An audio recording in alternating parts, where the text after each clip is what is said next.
আজকে সন্ধ্যার দিকে চিন্তা ভাবনা করে একটু পাস্তা আর নুডলস রান্না করলাম। খিদে পেয়েছে আর কি খাবো বলে তাই সব কিছু রেডি করে নিয়েছি। কাঁচামরিচ, পেঁয়াজ, টমেটো, তারপরে মশলা, আলু সিদ্ধ করে রাখা ছিল, আর বরবটি আর হচ্ছে গাজর। আর এই যে এগুলো হচ্ছে পাস্তা আর নুডলস। ডিম একটা নিয়েছি আর টমেটো সস নতুন কিনে নিয়ে আসা হয়েছিল সেগুলো। তো এগুলো দিয়ে পাস্তা আর নুডলস রান্না করা হবে। তো চলুন প্রথমে কি দিয়ে রান্না করব। তো এই তো গাজরগুলো বের করে নিয়ে এসেছি। পরে দেখলাম গাজরগুলো বের করে নেওয়া হয়নি, পরে তো গাজরগুলো বের করে নিলাম। ফ্রাই প্যানটা বসিয়ে দিলাম, দিয়ে তেল গরম হয়ে আসলে একটা ডিম পোস্ট করে নিয়েছি। ডিমটা পোস্ট করে নিয়ে একটু ভুজিয়া করে নেব, মানে ঝুড়ি ঝুড়ি করে ভেজে নেব। আপনারা তো প্রায় শুনি ভুজিয়া বলেন, আমরা ঝুড়ি করে নিয়ে সেটা বলি।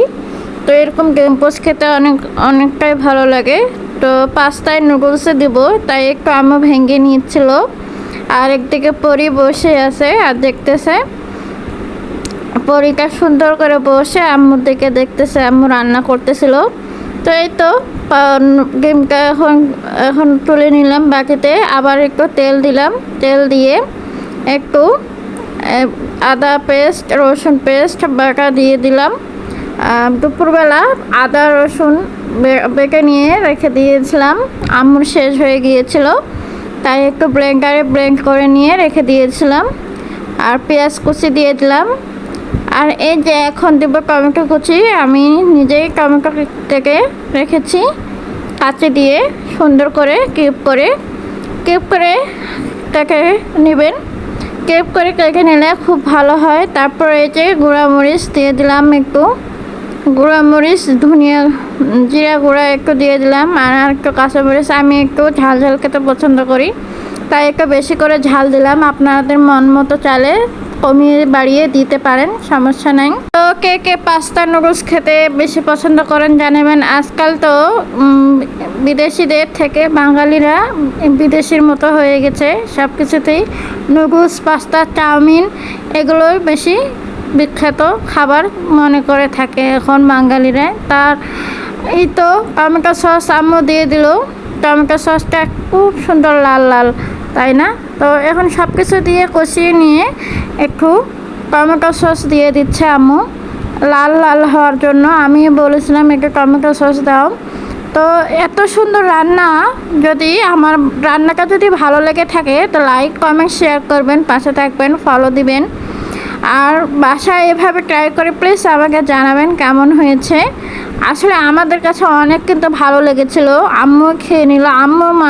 আম্মুর মতো মানুষ জীবনেও এগুলো খায় না। সেই মানুষ বলতেছে যে আমি আরেকটু নেবো দাও। পরে আরেকটু নুডলস নিয়ে গেল। আমার নুডলস খায় ঠিক আছে, কিন্তু পাস্তাটা কিন্তু খেতে চায় না কেন জানি। একটু লবণ ছিটিয়ে দিলাম। এই তো প্রায় হয়ে এসেছে, মশলাটা দিয়ে দিয়েছি, পাস্তা নুডলস সব কিছুই দেওয়া হয়ে গেল। আর সবগুলো ভালোভাবে অ্যাডজাস্ট করে নেব। তো সুন্দর হয়ে করে রান্নাটা হয়ে গেল। দেখুন মাশাআল্লাহ অনেক সুন্দর হয়েছে।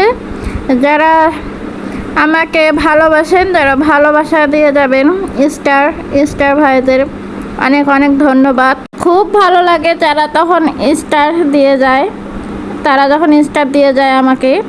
তো এই তো ডিমগুলো এখন দিয়ে দিলাম সব শেষে। মটরশুঁটি থাকলে আপনার ফ্রিজে যদি মটরশুঁটি থাকে তা বা বাসায় যদি মটরশুঁটি থাকে তাহলে দিতে পারেন।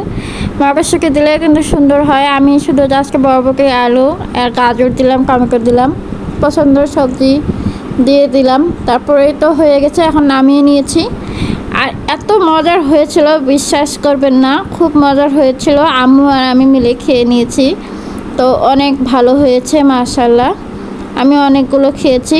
আমি একটু টমেটো সস একটু দিয়ে সাজিয়ে নিচ্ছি, অনেক ভালো হয়েছিল। আর শসা নিতে ভুলে গিয়েছি, শসা একটু খাওয়া উচিত।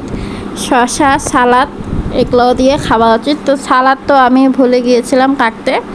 তো সবাই ভালো থাকবেন, সুস্থ থাকবেন।